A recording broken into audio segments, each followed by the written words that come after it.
الله أكبر لا إله إلا الله والله أكبر الله أكبر لله الحمد سبحان من نور قلوب العارفين بسراج الهداية والفرقان وشرح صدور الصائمين بنور المغفرة والإيمان وأكرم عباده المؤمنين بصيام شهر رمضان. الله أكبر الله أكبر لا إله إلا الله والله أكبر الله أكبر ولله الحمد. سبحان من فتح لهم أبواب الرحمة والرضوان ووعدهم دخول باب من أبواب الجنان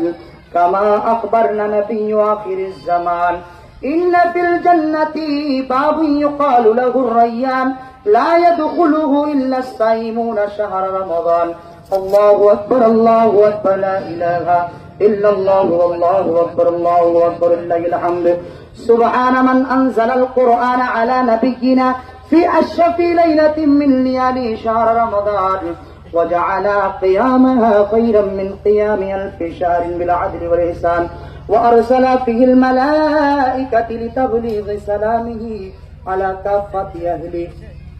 أهل الحق والإيقان وغفر لهم جميع الكبائر والعصيان. الله أكبر الله أكبر لا إله إلا الله والله أكبر الله أكبر لله الحمد. ثم الصلاة والسلام على خير الورى بدر الدجى نور الهدى صاحب كعب قوسين وأدنى رسول الثقلين نبي الحرمين إمام القبلتين شفيع الأمم في الدارين خاتم النبيين رسول رب العالمين صلى الله تعالى عليه وسلم وعلى آله وأصحابه وخلفائه الراشدين خصوصا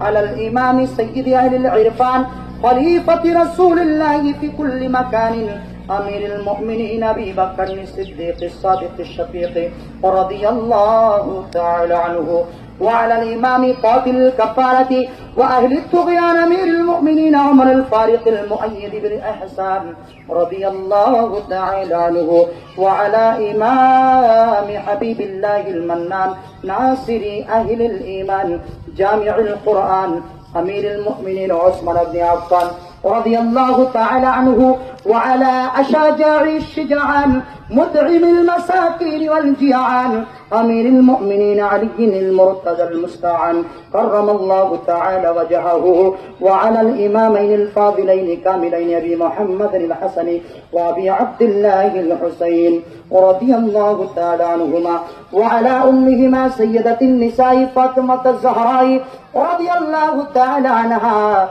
وعلى أميه الشريفين المكرمين بين الناس الحمزة والعباس رضي الله تعالى عنهما وعلى جميع المهاجرين والأنصار والتابعين الأخيار الأبرار إلى يوم القيامة رضي الله تعالى عنهم. يعلموا أن يومكم هذا يوم عظيم شريف جعل الله تعالى عيد المؤمنين ورجاء الطالبين. أحسنوا على اليتامى والفقراء والمساكين كما روي عن النبي صلى الله تعالى عليه وسلم أدوا زكاة صدقتكم عن كل صغير وكبير نصف صاع من بر وصاعا من تمر أو شعير واعلموا أن صدقة الفطر واجبة على كل حر مسلم له نسام فاضل عن هوائج الأصلية لنفسه ولطفله الصغير ولعبده ولجاريته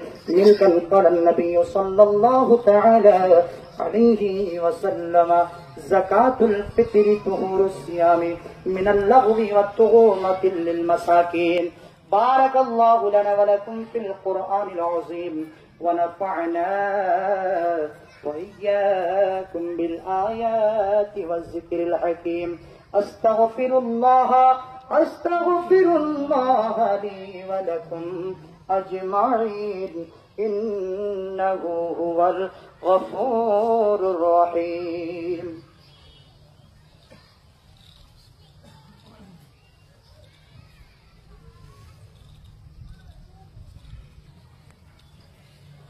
الحمد لله الذي خلق الإنسان وأنطق له له إنك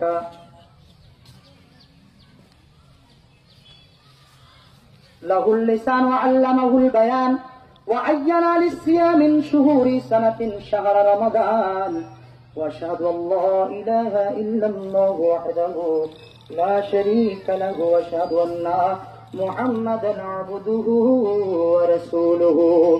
ثبتوا قلوبكم بالطاعات والصلاة على محمد المصطفى صاحب الشفاعات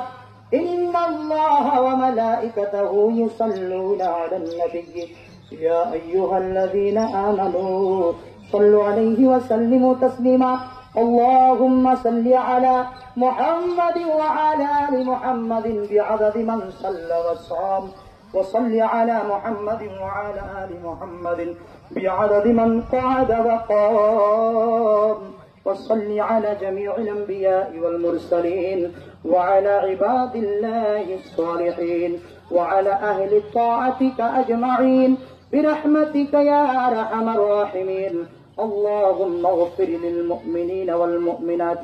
والمسلمين والمسلمات الأحياء منهم والأموات إنك مجيب الدعوات برحمتك يا أرحم الراحمين اللهم أيد الإسلام والمسلمين ببقاء سلطنة العبد الذي يرجو شفاعة النبي الحجازي عدم الله تعالى ملكه وسلطانه